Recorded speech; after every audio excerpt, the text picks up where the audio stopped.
Welcome to 95 news. ప్రతిక్షణం ప్రజాక్షేమం కోసం బులెటిన్ల ముందుగా హెడ్లైన్స్ చూద్దాం. గూడూరు ఆర్డీఓ కిరణ్ కుమార్ మీడియా సమావేశం. గూడూరు ఎమ్మెల్యే వరప్రసాదరావు తనపై చేసిన ఆరోపణలు నిరాధారమైనవని వెల్లడి. జగన్ పదవీ కాలంలో అనేక అక్రమాలు ఉన్న టీడీపీ మహిళా అధ్యక్షురాలు వంగలపూడి అనిత. చంద్రబాబుని కాపాడుకోవాల్సిన బాధ్యత ప్రజలందరికీ ఉందని సూచన. ప్రైవేట్ బ్యాంకు మేనేజర్ 25.62 లక్షల మోసం. నిందితులపై కేసు నమోదు చేశామన్న పట్టణ పోలీస్ స్టేషన్ ఎస్పీ జోగి నాగేశ్వరరావు. కర్నూలు మండలం దిన్నెదేవరపాడు అంబేద్కర్ కాలనీలో అగ్ని ప్రమాదం. మంటల్లో కాలి బూడిదైన తిండి గింజలు, ఫర్నిచర్. డీటెయిల్స్ చూస్తే గూడూరు ఎమ్మెల్యే వరప్రసాదరావు తనపై చేసిన ఆరోపణలు నిరాధారమైనవని, శాఖాపరమైన ఎంక్వైరీకి తాను కట్టుబడి ఉన్నానని గూడూరు ఆర్డీఓ కిరణ్ కుమార్ తెలిపారు. గూడూరు ఎమ్మెల్యే వరప్రసాదరావు ఇటీవల గూడూరు ఆర్డీఓపై పలు అవినీతి ఆరోపణలు మీడియా ద్వారా వ్యక్తం చేశారు. దీంతో గూడూరు ఆర్డీఓ కిరణ్ కుమార్ గూడూరు పట్టణంలోని సబ్ కలెక్టర్ కార్యాలయంలో మీడియా సమావేశం నిర్వహించారు. మీడియా సమావేశంలో ఆయన మాట్లాడుతూ, తాను గూడూరు ఆర్డీఓగా బాధ్యతలు స్వీకరించిన నాటి నుండి గూడూరు డివిజన్ పరిధిలోని అభివృద్ధి మరియు సంక్షేమంపై ప్రత్యేక దృష్టి సారించానని, గత నెల వరకు తాను బాగా పనిచేస్తున్నట్లుగా సాక్షాత్తు గూడూరు ఎమ్మెల్యే వరప్రసాదరావు కితాబు ఇచ్చారని అన్నారు. గడిచిన నెల కాలంలోనే ఏం జరిగిందో తెలియదు కానీ తనపై ఆరోపణలు చేస్తున్నారని, ఇది సరికాదని తెలిపారు. తనపై వచ్చిన ఆరోపణలకు సంబంధించి ఇప్పటికే జిల్లా అధికారులకు నివేదించామని, నిజం నిలకడ మీద నిలుస్తుందని తెలిపారు. తాను పేద కుటుంబం నుండి వచ్చిన వాడిని కాబట్టి, పేదరికం విలువ తెలుసు కాబట్టి, పేదల సంక్షేమం కోసం పేదలకు అవసరమైన మౌలిక వసతులు ఏర్పాటు చేసేందుకు తాను పనిచేయడం జరిగిందన్నారు. ఎటువంటి అవినీతికి పాల్పడలేదని పేర్కొన్నారు. ఎటువంటి విచారణ సంస్థ ద్వారా అయినా తనపై విచారణ జరుపుకోవచ్చని పేర్కొన్నారు. కాండక్ట్ రూల్స్ అడ్డొస్తాయి కాబట్టి, కానీ ప్రెస్ అడుగుతున్నారు కాబట్టి 2 మాటల్లోనే నేను చెప్తాను. మనకు గూడూరు ఎమ్మెల్యే గారు గౌరవనీయులు డాక్టర్ వెలగపల్లి వరప్రసాదరావు గారు మార్నింగ్ ప్రెస్ మీట్ కండక్ట్ చేసిన ఆరోపణల్ని, వాటికి సంబంధించి ఒక వివరణ చెప్తున్నాను.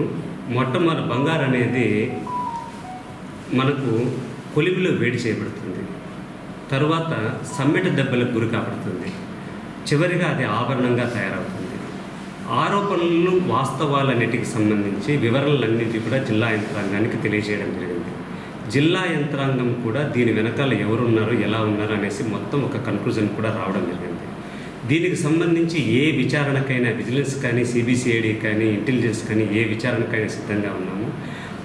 దీనికి నిదర్శనము ఒక గూడూరు ఆర్డీఓ అంటే తీసుకున్న ప్రశంసాపత్రాలు కానీ, గూడూరు ఆర్డీఓ అంటే ఎలక్షన్ కమిషన్ నుంచి తీసుకున్న ప్రశంసాపత్రాలు కానీ, గూడూరు ఆర్డీఓ అంటే నిరుపేదలకి, ప్రజలకి, ఎప్పుడూ అభాగ్యులకి అండగా ఉండే వ్యక్తి అనేసి ప్రజలు తెలుపుకుంటారు. ఒకసారి గూడూరు ఆర్డీఓ అని కొట్టి చూసిన తర్వాత గూడూరు ఆర్డీఓ గురించి ఎన్ని పాజిటివ్ కంప్లైంట్స్ వస్తాయో ఒకసారి మీరు చూడండి. ఇవి ఎన్ని లైక్లు వచ్చింటాయి మీరు చూడవచ్చు. కాబట్టి ఎప్పుడు మొన్నటి వరకు కోటలో ఒక డయాస్ పైన జరిగిన కార్యక్రమం కంటే ముందు మన గౌరవ ఎమ్మెల్యే గారు, ఆర్డీఓ గారు చాలా చక్కగా పనిచేసుకొని పోతున్నారు. ఆర్డీఓ గారు ప్రోయాక్టివ్గా పనిచేస్తున్నారు. ఆర్డీఓ గారు అందరినీ కలుపుకొని పనిచేస్తున్నారు. అభివృద్ధిలో ముందంజలో ఉన్నారు. మిగతా డివిజన్ల కంటే గూడూరు డివిజన్ని ముందు పెట్టారు అనేసి చాలా బాగా చేస్తున్నారని ప్రింట్ అండ్ ఎలక్ట్రానిక్ మీడియా దగ్గరనే వీడియోస్ ఉన్నాయి. ఒక్క నెలలోనే ఈ ఆరోపణలు చేయడంలో. కాబట్టి దీనికి సంబంధించి బంగారు అనేది ఎప్పుడు కూడా ఆభరణంగా తయారు కావడానికి కొంత సమయం పడుతుంది. కాబట్టి మొట్టమొదట గౌరవనీయులు గూడూరు ఎమ్మెల్యే డాక్టర్ వెలగపల్లి వరప్రసాదరావు గారికి మనస్ఫూర్తిగా ధన్యవాదాలు తెలియజేస్తున్నాను. భవిష్యత్తులో అన్నీ కూడా బయటకు వచ్చి విషయాలు, అన్ని వాస్తవాలన్నీ కూడా ప్రజలకు తెలుస్తాయి. జగన్ పదవీ కాలమంతా అక్రమాలే అని రాష్ట్ర తెలుగు మహిళా అధ్యక్షురాలు వంగలపూడి అనిత అన్నారు. విశాఖ జిల్లా తెలుగుదేశం పార్టీ కార్యాలయంలో మీడియాతో మాట్లాడుతూ, చంద్రబాబు 74 ఏళ్ల వయసులో 2047 విజన్ డాక్యుమెంట్ను ప్రవేశపెట్టారని, అనుభవం ఉన్న వ్యక్తిని అరెస్టు చేయడంపై ఆవేదన వ్యక్తం చేశారు. బాబుతో మేము అంటూ దేశ విదేశాల్లో ప్రజలు అండగా నిలుస్తున్నారని, డాక్టర్లు ఇవ్వాల్సినటువంటి హెల్త్ బులెటిన్ను పోలీసులు, ఇతర అధికారులు ఇస్తున్నారన్నారు. చంద్రబాబుకు డీహైడ్రేషన్ అయిందని వైద్యులే చెబుతున్నారని అన్నారు. చంద్రబాబుని కాపాడుకోవాల్సిన బాధ్యత ప్రజలందరికీ ఉందని అన్నారు. ఒక్కసారి మనం అవన్నీ కలిపి ఎవరిలో ఉన్నాయి అనుకుని మనం ఆలోచన చేస్తే, కరెక్ట్గా చెప్పాలంటే నారా చంద్రబాబు నాయుడు గారి రూపం మనకు అందరికీ కూడా కనిపిస్తుంది. ఎందుకంటే 74 సంవత్సరాల వయసులో ప్రజలకు ఏదో మంచి చేయాలని తపంతో, తను ఉంటారో ఉండరో కూడా తెలియకపోయినా, ఉండరని తెలిసినా 2040కి ఒక విజన్ డాక్యుమెంట్ని ప్రతిపక్షంలో ఉండి 2040కి మనం ఇది చేస్తే రాష్ట్రం మన మొట్టమొదటి ప్రపంచంలోనే మొట్టమొదటి స్థానంలో ఆంధ్రప్రదేశ్ రాష్ట్రం ఉంటుంది అని చెప్పి ప్రతిపక్షంలో ఉండి ఒక బాధ్యతాయుత ప్రతిపక్ష నాయకుడిగా ఒక విజన్ని చూపించగలిగే సత్తా ఉన్న నాయకుడు నారా చంద్రబాబు నాయుడు గారు. అటువంటి వ్యక్తిని 36 రోజుల క్రితం అక్రమంగా అరెస్టు చేసి అక్రమంగా రిమాండ్కి పంపించి 36 రోజుల నుంచి ఒక జ్యుడిషియల్ కస్టడీలో ఉండడం అన్నది మనందరం కూడా చూస్తున్నాం. జ్యుడిషియల్ కస్టడీలో ఉన్న తర్వాత ఏమనుకున్నాడంటే జగన్మోహన్ రెడ్డి, సైకో జగన్మోహన్ రెడ్డి, ఇన్ని రోజులు కనుక చంద్రబాబు నాయుడు గారు లాంటి వ్యక్తి మీద అవినీతి మరక వేసి మనం జైలుకి పంపిస్తే ప్రజలు మర్చిపోతారేమో అనుకున్నారు. కానీ అదృష్టం ఏంటంటే చంద్రబాబు నాయుడు గారు బయట ఉన్నంత వరకు చంద్రబాబు నాయుడు గారి గురించి అందరికీ తెలుసు, కానీ ఏ రోజు కూడా చంద్రబాబు నాయుడు గారు ఇంత మహా వ్యక్తి అని చెప్పి చాలా మంది బయటకు వచ్చి మాట్లాడే సందర్భం రాలే. కానీ అదృష్టమో దురదృష్టమో తెలియదు, ఆయన లోపల ఉండడం దురదృష్టం.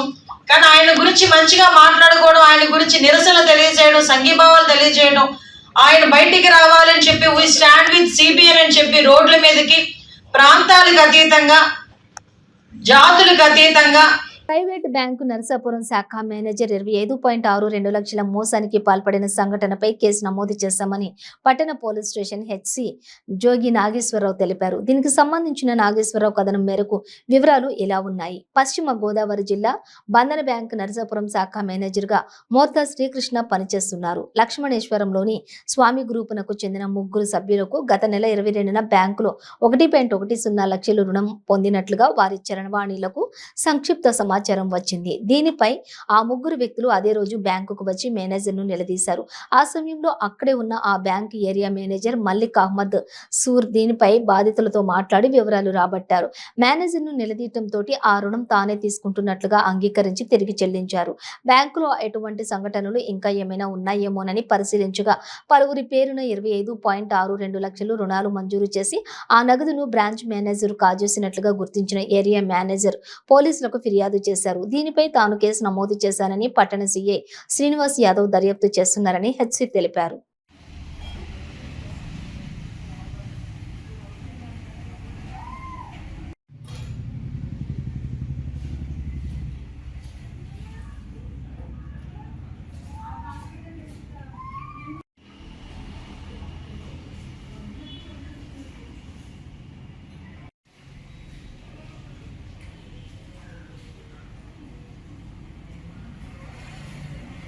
కర్నూలు మండలం దిన్నెదేవరపాడు అంబేద్కర్ కాలనీలోని అగ్ని ప్రమాదం చోటు చేసుకుంది. అర్ధరాత్రి జయమ్మ, బాబురావు గుడిసెలు అగ్ని ప్రమాదంలో పూర్తిగా కాలిపోయాయి. గుర్తు తెలియని వ్యక్తులు గుడిసెకు నిప్పు పెట్టినట్లుగా బాధితులు అనుమానిస్తున్నారు. తిండి గింజలు, ఫర్నిచర్ మొత్తం కూడా మంటల్లో కాలి బూడిదయ్యాయి. అగ్నిమాపక సిబ్బంది సంఘటనా స్థలానికి చేరుకుని మంటలను అదుపు చేయడంతో భారీ ప్రమాదం తప్పింది.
కాంగ్రెస్ పార్టీ నకరేకల్ నియోజకవర్గం అభ్యర్థిగా మాజీ ఎమ్మెల్యే వేముల వీరేశంని అధిష్టానం ప్రకటించింది. వారిని నకరేకల్ పట్టణంలోని బైపాస్ రోడ్డు నందు హైదరాబాద్ నుండి ఖమ్మం వెళుతున్నటువంటి వారికి మర్యాదపూర్వకంగా కలిసి శుభాకాంక్షలు తెలియజేసిన ఖమ్మం జిల్లా మాజీ మంత్రివర్యులు పెద్దలు శ్రీ తుమ్మా నాగేశ్వరరావు మరియు ఖమ్మం మాజీ పార్లమెంటు సభ్యులు పొంగిలేటి శ్రీనివాస్ రెడ్డి ఈ సందర్భంగా వారు మాట్లాడుతూ ఈ నియోజకవర్గంలోని కాంగ్రెస్ పార్టీ జెండాను అత్యధిక మెజారిటీతో గెలిపించి అధిష్టానానికి బహుమతిగా ఇవ్వాలని వారు తెలిపారు. గౌరవనీయులు సోనియా గాంధీ గారు, ఏఐసిసి అధ్యక్షులు మల్లికార్జున ఖర్గే గారు, పెద్దలు రాహుల్ గాంధీ గారు, ఈ రాష్ట్ర పిసిసి రేవంత్ రెడ్డి గారు, పెద్దలు గౌరవనీయులు మా ఎంపీ గారు, మా జిల్లా నాయకులు కోమటిరెడ్డి వెంకరెడ్డి గారు, వారికి మనస్ఫూర్తిగా కృతజ్ఞతలు ధన్యవాదాలు తెలియజేస్తూ తప్పకుండా ఈ నియోజకవర్గంలో ప్రజలందరూ ఎప్పుడు కూడా ఎదురు చూస్తారు.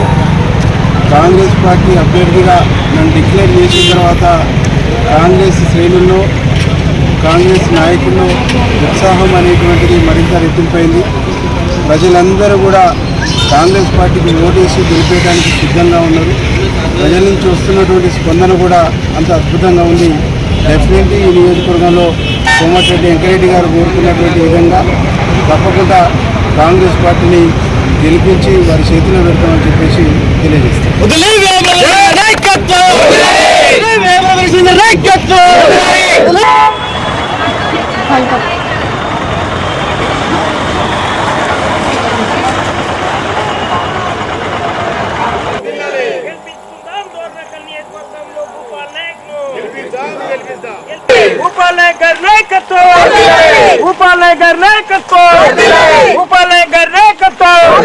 గెలిపించుకుందాం భూపాల్ నాయక్ గారిని డోర్నకల్ నియోజకవర్గం భూపాల్ నాయక్ గారి నాయకత్వం భూపాల్ నాయక్ గారి నాయకత్వం భూపాల్ నాయక్ గారి నాయకత్వం భూపాల్ నాయక్ గారి నాయకత్వం. ఇక్కడ మహబూబాద్ జిల్లా నుంచి నేను పోయినా, మా టీం ఒక 10 మంది పోయినా.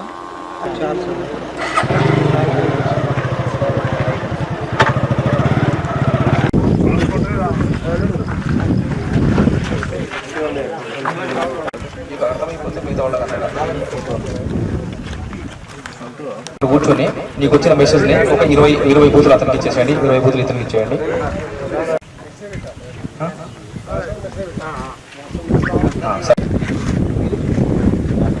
మెసేజ్ వచ్చింది, ఇన్స్టాలేషన్ చేసుకున్నారా?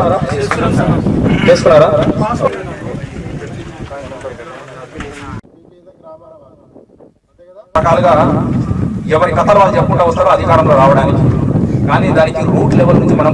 నా పేరు గుగ్లోత్ భీమా నాయక్, నాది డోర్నకల్ నియోజకవర్గం కొరి మండలం. డోర్నకల్ నియోజకవర్గంలో గత 70 సంవత్సరాల నుంచి అభివృద్ధిలో వెనకబడి ఉంది. రెడ్డి నాయక్ను ఓడించాలంటే, కాంగ్రెస్ పార్టీ గెలవాలంటే తప్పకుండా నానావత్ భూపాల్ నాయక్ గారిని టికెట్ ఇవ్వాలి. ఇవ్వకపోతే తప్పకుండా మళ్ళీ గతంలో జరిగిన చరిత్ర ఇక్కడ జరగబోతుంది. మళ్ళీ రెడ్డి నాయక్ గారు బలంగా ఉన్నాడు. ఆ బలంగా ఉన్న రెడ్డి నాయక్ను ఓడించాలంటే పంచసూత్రాలతో వచ్చిన యువతకు ఉపాధి కల్పించడానికి వచ్చిన నానావత్ భూపాల్ నాయక్ గారికి టికెట్ ఇవ్వాలని మా ఈ ప్రాంతంలో ఉన్న 93,000 మంది గిరిజనులు ఉన్నారు, 18,000 మంది యాదవ్స్ ఉన్నారు, 17,000 మంది మన గౌడ్స్ ఉన్నారు, 16,000 మంది ఎస్సీలు ఉన్నారు, మొత్తం ముస్లిం మైనార్టీలు 6,000 మంది ఉన్నారు. వీళ్ళంతా నానావత్ భూపాల్ నాయక్ గారి నాయకత్వంలో పనిచేస్తున్నారు. కాంగ్రెస్ పార్టీ గెలవాలంటే, ఈ ప్రాంతం అభివృద్ధి చెందాలంటే తప్పకుండా నానావత్ భూపాల్ నాయక్ గారికి టికెట్ ఇవ్వాలని మేము కోరుతా ఉన్నాం. నా పేరు హరిబాబు, మాది డోర్నకల్ నియోజకవర్గం. డోర్నకల్ నియోజకవర్గంలో ఇప్పటివరకు చూసినట్లయితే అభివృద్ధి విషయంలో 70 సంవత్సరాల నుంచి ఎలాంటి అభివృద్ధిని మనం చూడలేకపోయాము. యువత ఎన్నో విధాలుగా వెనకబడి ఉన్నారు. ఈరోజు డోర్నకల్ నియోజకవర్గం అభివృద్ధి చెందాలన్నా, యువత బాగుపడాలన్నా, ఉద్యోగ ఉపాధి భవిష్యత్తు కల్పన కావాలన్నా నానావత్ భూపాల్ నాయక్ లాంటి ఒక గొప్ప లీడర్ను మనం ఎన్నుకోవాలి. నాయకుడు సరైనడైతేనే మనకు అభివృద్ధి సరిగ్గా ఉంటుంది.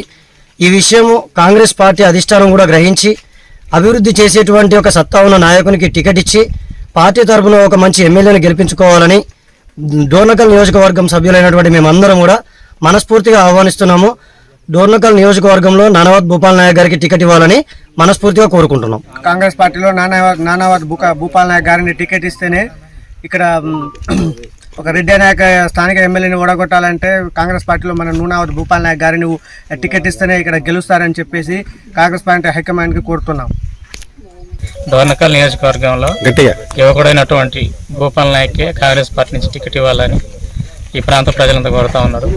ఆయన పెట్టినటువంటి పంచసూత్రాలు ఈ ప్రాంత ప్రజలకు ఎంతో ఉపయోగకరంగా ఉందని, ఈ ప్రాంతానికి భూపాల్ నాయక్ ఎమ్మెల్యేగా కావాలని చెప్పి ప్రజలందరూ కోరుతా ఉన్నారు.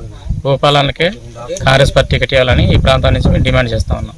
తమిళనాడులోని ఘోర రోడ్డు ప్రమాదం జరిగింది. తమిళనాడు నుంచి కర్ణాటకలోని బెంగళూరుకు వెళుతున్నటువంటి కారు తిరువన్నమలై జిల్లాలోని చెంగం సమీపంలో ఆగి ఉన్న లారీని వెనుక నుంచి ఢీకొట్టింది. ఈ ప్రమాదంలో 7 దుర్మరణం పాలయ్యారు. మృతులు 4 పురుషులు, 2 చిన్నారులతో పాటుగా ఒక మహిళ ఉన్నారు. స్థానికుల ద్వారా సమాచారం అందుకున్న వెంటనే పోలీసులు ఘటనా ప్రాంతానికి చేరుకుని సహాయక చర్యలు చేపట్టారు. కారు ముందు భాగం నుజ్జు కావడంతో మృతదేహాలను వెలికి తీయటం చాలా కష్టంగా మారిందని స్థానికులతోటి కలిసి అతి కష్టం మీద మృతదేహాలను వెలికి తీసిన పోలీసులు పోస్ట్ మార్టానికి పంపించారు. ఈ ఘటనపై కేసు నమోదు చేసి దర్యాప్తు చేపట్టినట్లు తెలిపారు.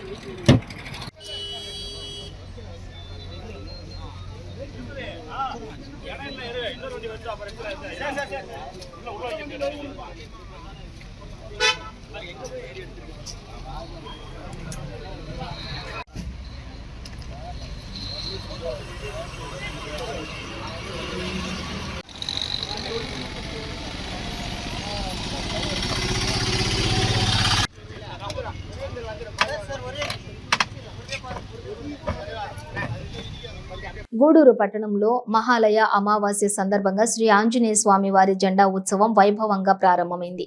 ఆంజనేయ స్వామి వారి చిత్రపటాన్ని ఉత్సవ కమిటీ నిర్వాహకులు వారి వీధుల్లోని మంగళ వాయిద్యాలు, తెనాలి బ్యాండ్ తోటి ఊరేగించారు. భక్తులు స్వామివారికి మొక్కులు చెల్లించుకున్నారు.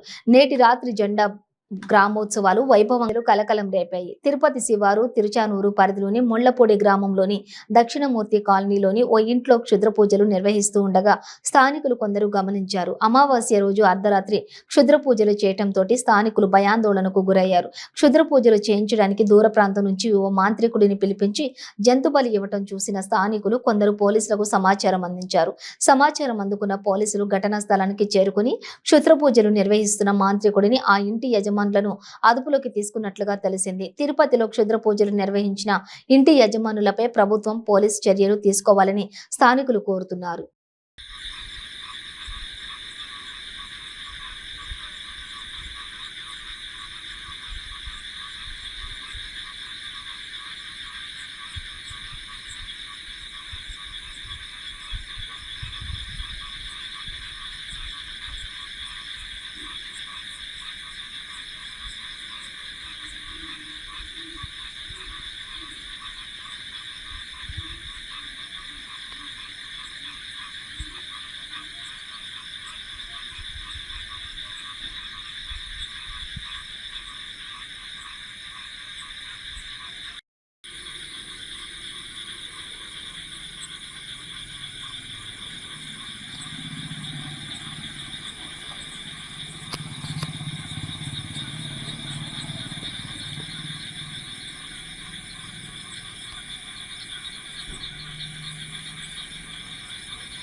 అల్లూరు జిల్లాలో శీతాకాలం అందాల గురించి మాట్లాడితే వెంటనే లమ్మసింగి పేరు చెబుతారు. నిజానికి అంతకంటే అద్భుతమైన ప్రకృతి రమణీయ దృశ్యాలను పాడేరు ఏజెన్సీలకు నెలవైంది.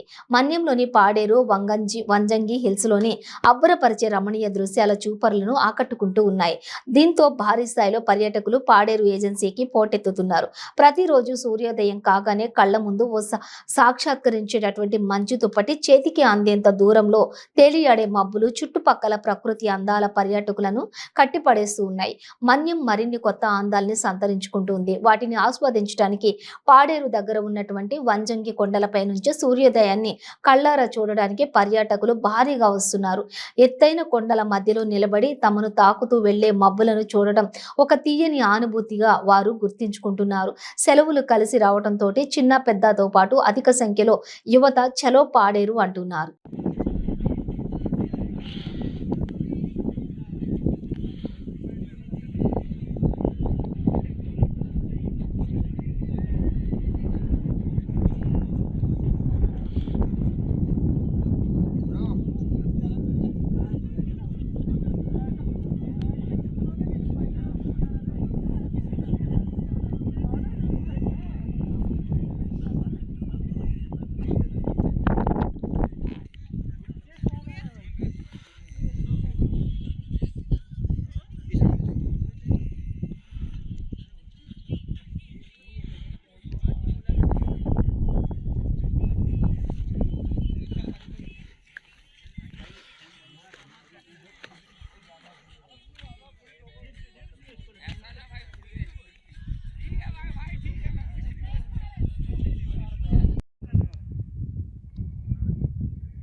బులెటిన్ ముగించే ముందు హెడ్లైన్స్ మరోసారి. గూడూరు ఆర్డీఓ కిరణ్ కుమార్ మీడియా సమావేశం. గూడూరు ఎమ్మెల్యే వరప్రసాదరావు తనపై చేసిన ఆరోపణలు నిరాధారమైనవని వెల్లడి. జగన్ పదవీ కాలంలో అనేక అక్రమాలు ఉన్న టీడీపీ మహిళా అధ్యక్షురాలు వంగలపూడి అనిత. చంద్రబాబుని కాపాడుకోవాల్సిన బాధ్యత ప్రజలందరికీ ఉందని సూచన. ప్రైవేటు బ్యాంకు మేనేజర్ 25.62 లక్షల మోసం. నిందితులపై కేసు నమోదు చేశామన్న పట్టణ పోలీస్ స్టేషన్ ఎస్పీ జోగి నాగేశ్వరరావు. కర్నూలు మండలం దిన్నదేవరపాడు అంబేద్కర్ కాలనీలో అగ్ని ప్రమాదం. మంటల్లో కాలి బూడిదైన తిండి గింజలు, ఫర్నిచర్. ఇవి బులెటిన్ డీటెయిల్స్. చూస్తూనే ఉండండి 95 న్యూస్.